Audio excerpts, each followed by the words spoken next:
You're listening to Kerry Lutz's Financial Survival Network, where you get valuable information you just can't find anywhere else. To thrive in today's trying times, you need the Financial Survival Network, now more than ever. Go to financialsurvivalnetwork.com and get your free newsletter and gift. Financial Survival Network, now more than ever. Welcome. You are listening to the Financial Survival Network. I'm Kerry Lutz. Well, hey, we're at the beginning of September, and wow, volatility up, energy prices going crazy. Even if gas is a little lower in the United States, European energy prices are at a crisis level. People, it's you can't even afford to watch TV if you live in Europe anymore. You could buy the TV cheaper than you can watch it for, it seems. And we want to figure out what's going on in precious metals. Is it poised for a major advance? And, well, we've got our good friend, Jordan Roy-Byrne, thedailygold.com. Jordan, great to have you back on. What's been going on? Well, I mean, I'm trying to figure that out myself, Kerry, but yeah. I think my view over the last couple of months and presently, I like to look at a bird's eye view. I like to look at history. And what's interesting is there's a lot of similarities, especially through the lens of precious metals, but also the economy, between what's going on today and what occurred during the 1969 to 1971 period in the recession and bear market that you had during that period. Precious metals, the gold price was fixed during that time, but silver declined some 50% during that bear market after moving up in the 60s. The gold stocks did really well in the mid 1960s, but they sold off significantly. And I've just in the last year or so, I mean, I've made a lot of videos and written about how there's a lot of similarities to the 1960s. And so I think cyclically, if we're just looking at the economy and, where we are in the cycle and inflation, there's a lot of similarities to the end of the 60s, the start of the 70s, because the rate of inflation was dormant for many years. Then it started to creep up in the mid 60s. And then 1968, it broke out to like a 17-year high. I don't have the figures with me exactly, but, inflation for a while, I think was under 2 or 3%. It was kind of in that range for a while. Then it started to creep up. I think it hit 7% or almost 7% at the end of the 1960s. And so the Fed had to tighten, they hiked for a while. And so there were, the stock market, I think, declined 37%. And that's, that bear market, it was mild compared to what we saw in, 1929 or after 2000. But most people consider that the start of the secular bear market in equities from 68 to 82, that period. And so what's really interesting is about that cycle is that was the first time in a while the Fed really, inflation became a problem and the Fed had to tighten. And at the same time, what's really interesting is the gold stocks and silver. Well, the gold stocks peaked about 2 years before the rate of inflation peaked. And then silver peaked several months after that.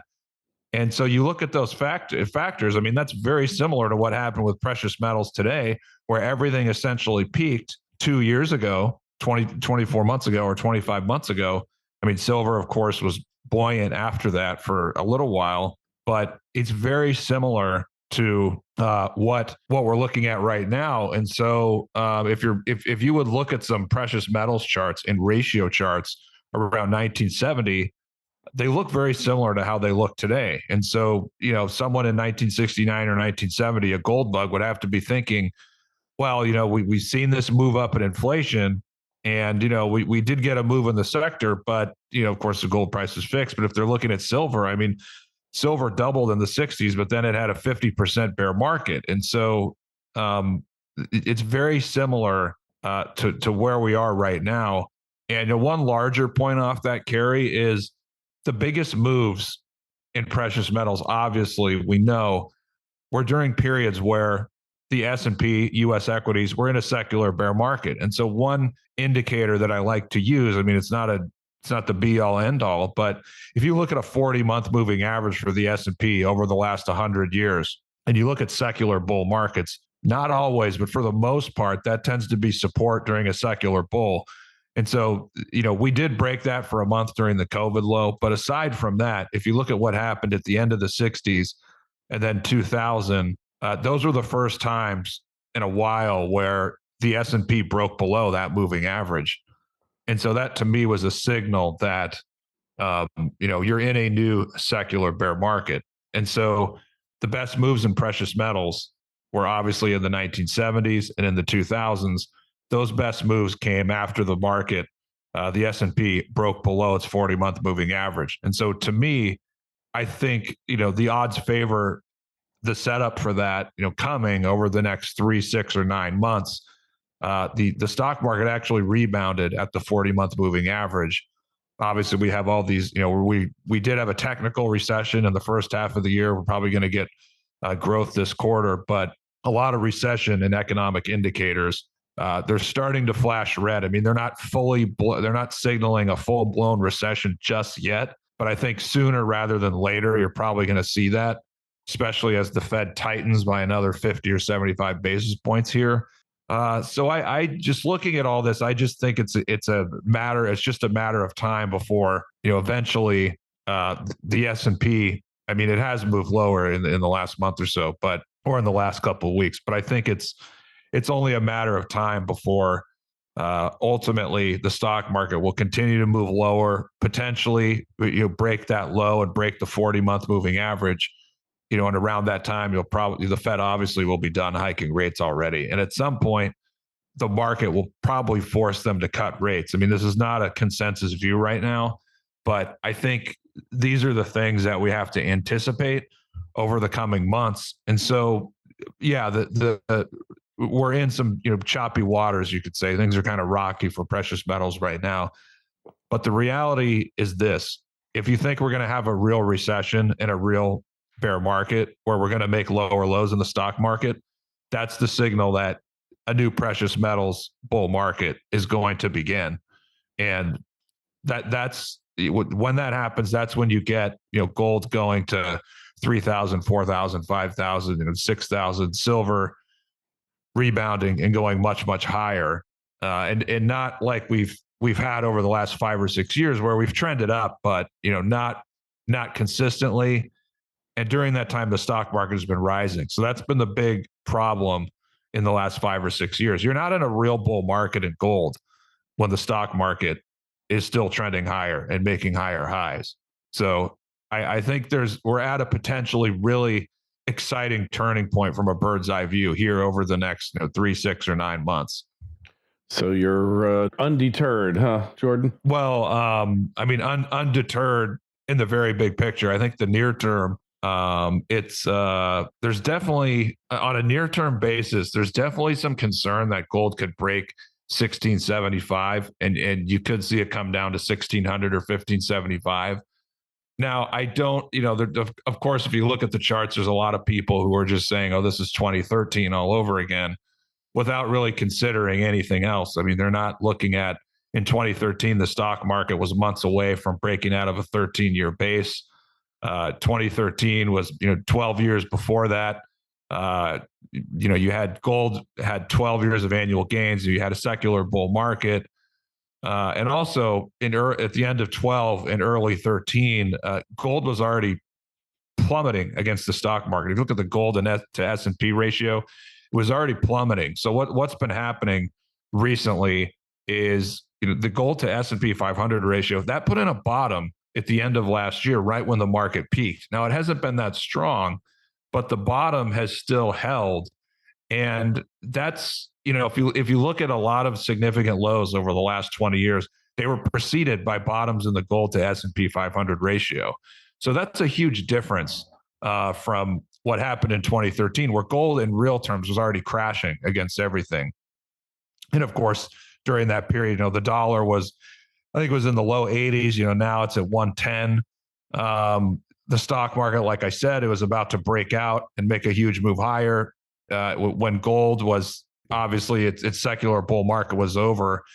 If you look at what's happening now, it's really a mirror of that, where there's a big threat that the secular bull on the S&P is over.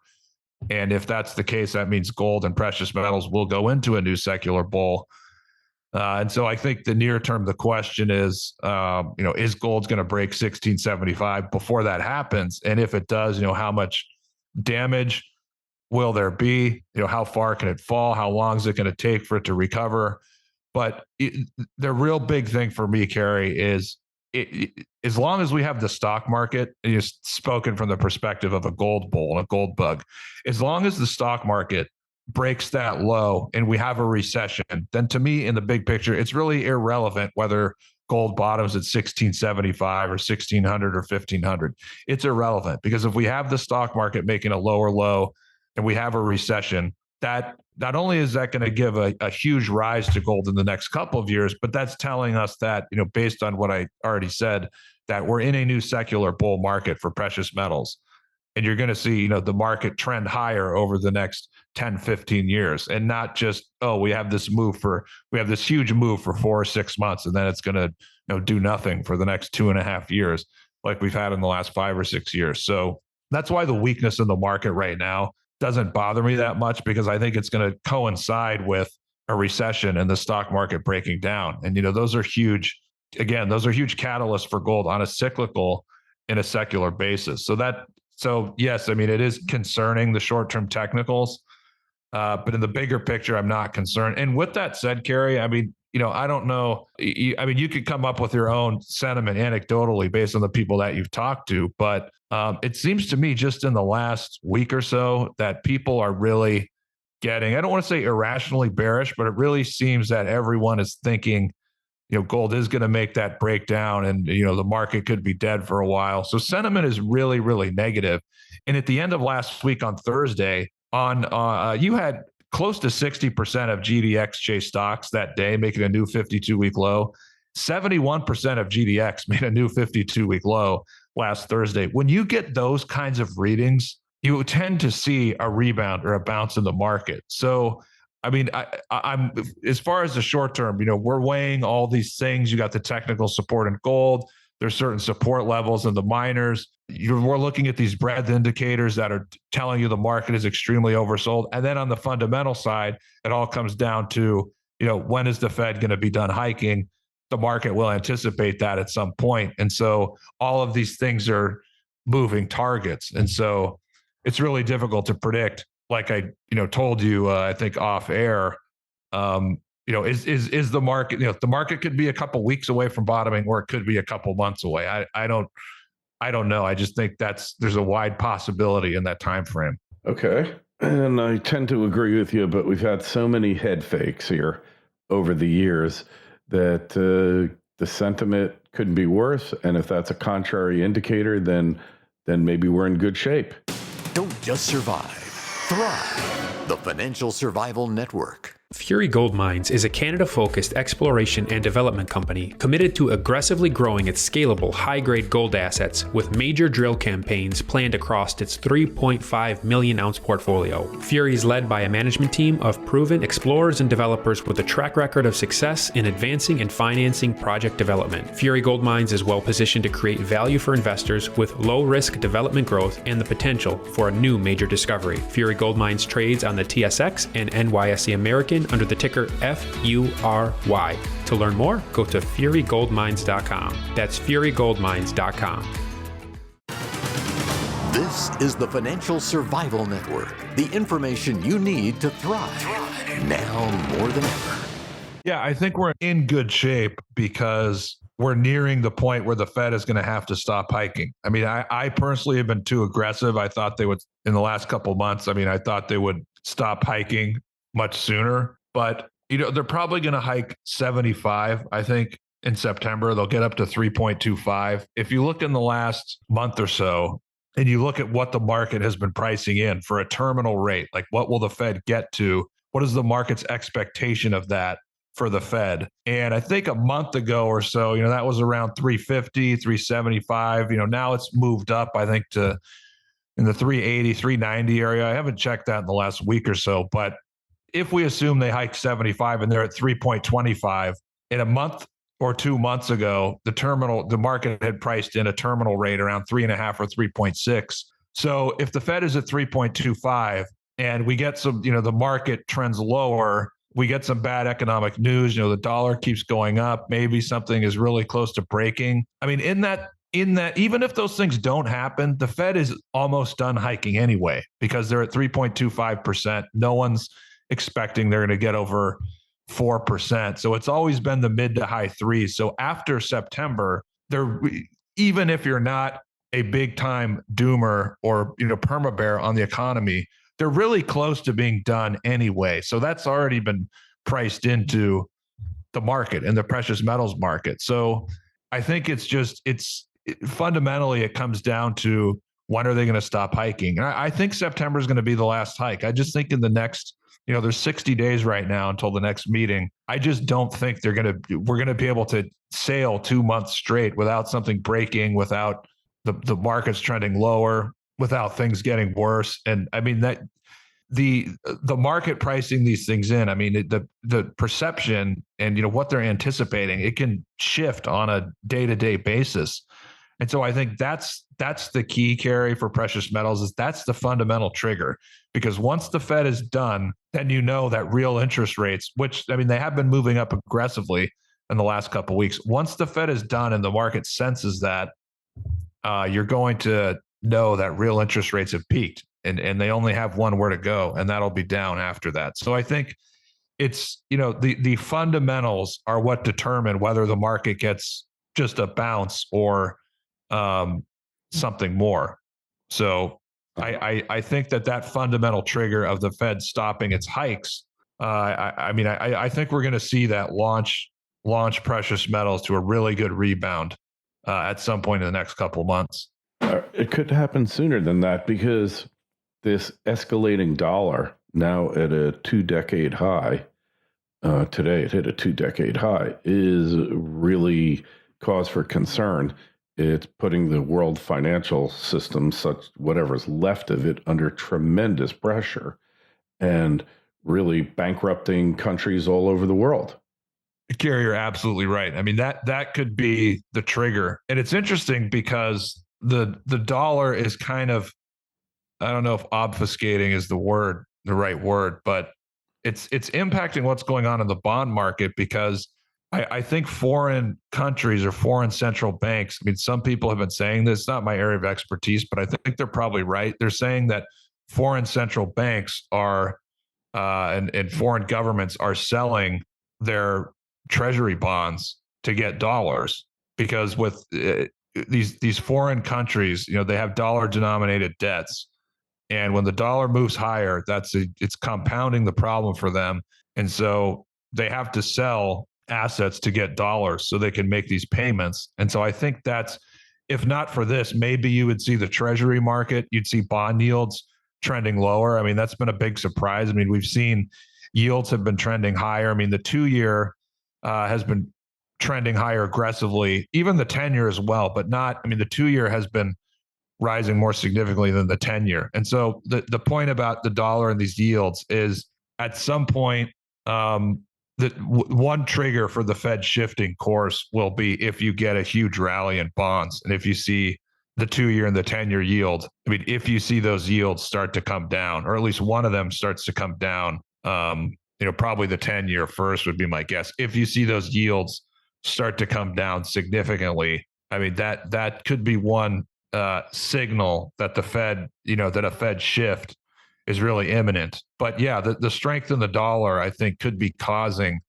foreign selling of treasuries because the bond yields have been trending higher aggressively. But that's something I would look for. But I completely agree with you, and that's why I say we could see a shift in the next couple of weeks or the next couple of months. And if you look at if you look at the history of Fed, these cycles, things can change like really quickly. I mean, you go back and look at these cycles and the expectations. I mean, we look at, for example, if you look at the last cycle, so the last hike was in December of 2018. Precious metals bottomed in August of 2018. So I think there was one or two more hikes after they bottomed, but they really didn't get going until December and into the new year. That's when they had a really good rebound. And then they were cutting rates. They basically told the market in May that they were going to start cutting rates. But if you're back in the summer of 2018, when precious metals were breaking down and the charts looked terrible, the market was pricing in, the market was pricing in that they were going to hike all the way until the end of 2019. Mm-hmm. And yet they only had, a couple of hikes left before, and they were already cutting rates. So these things can change much more quickly than you realize. And that's why people have to watch. I mean, of course, the Fed, they're talking tough and they're saying all these things and people are reinforcing it. They're not going to shift. They're not going to pivot. They're going to keep hiking rates. But that's not taking into account. It's taking into account only right now what the conditions are. If it's a month from now and odds of recession are much, much higher, the stock market is trading around the lows, you see a bit of a rally in bonds, then the expectations for the Fed pivoting and stopping their hikes are going to be pulled forward significantly. So all these things, you have to watch the market because the Fed follows the market. All these things are moving targets. And so I would just ignore all this talk and, follow the market, follow what's happening with the dollar and the bond market, because those can be leading indicators. Particularly if the dollar's rebound, if it really starts, I shouldn't say rebound because it's a real bull move, but particularly if that really starts to accelerate, and then at the same time, you start seeing bond yields come down. I mean, those are important signals that could precede the Fed shifting.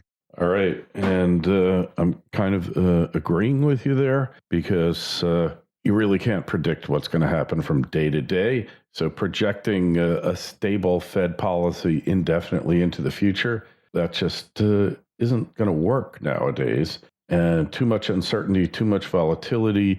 And we got the wars taking place. Well, one for now, hopefully no more. All of these things are really producing a tinderbox, if you will.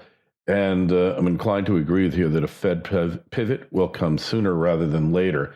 In any event, really appreciate you coming on, Jordan. It's been a while, but we will touch base with you very shortly once all this starts coming into play. I have a feeling Q4 is really when precious metals kind of do their turnaround, but there could be a lot of carnage between now and then. Hey, my crystal ball, is a little bit cloudy now, like everyone else's. But hey, make sure you go over to Jordan's site, thedailygold.com. And if you got a question for Jordan, shoot us an email, kl@kerrylutz.com. Jordan, appreciate you taking time out from your busy day to come talk to us. We'll be with you again real soon. Kerry, thank you so much for having me. I really enjoyed it. Thanks for listening to Kerry Lutz's Financial Survival Network, your solution to today's trying times. For the latest, go to financialsurvivalnetwork.com. Financial Survival Network, now more than ever.